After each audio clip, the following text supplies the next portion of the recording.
For years, Iran fought at a distance, deniable proxies, aimed at Israel and at American bases, rarely at the neighbors next door.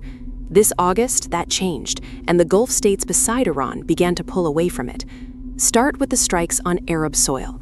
On the 18th of August, 2 ballistic missiles were fired at the United Arab Emirates. One came down inside Emirati waters, out by the shipping lanes off Abu Dhabi.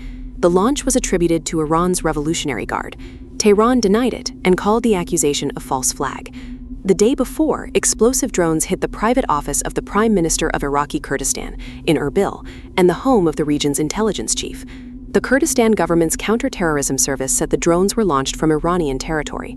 Iran's foreign minister denied that too, and suggested it could be a false flag. Whatever the source, the targets had changed. A Gulf state, a neighboring government. Set them on a map. Tehran, where the pressure begins, the waters off Abu Dhabi, where a missile fell, Erbil, in northern Iraq, where the drones struck a government compound. One arc, drawn across the neighborhood in a single week. A clock runs under it.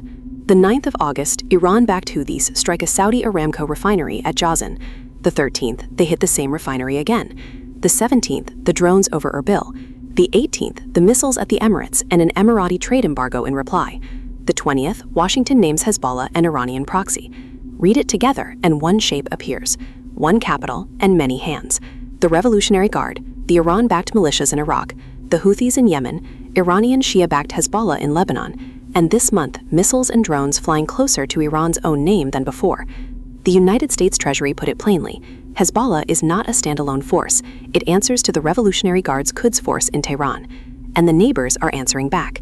The United Arab Emirates announced an indefinite embargo, halting all trade and finance with Iran. In Baghdad, the government has set the 30th of September as the deadline for every armed group to bring its weapons under state control, and the strongest Iran-backed factions have refused, one of them demanding an American withdrawal first.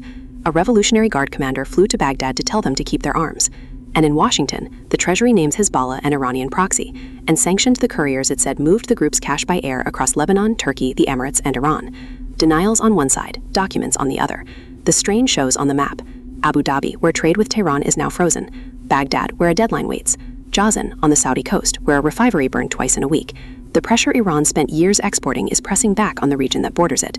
None of this is our accusation. The strikes, the embargo, the standoff, each is already documented, filed, and public. Iran built its war to be deniable. This month, the denials met the record. It is all in the dossier. Read it and ask it anything. Proxy dossier.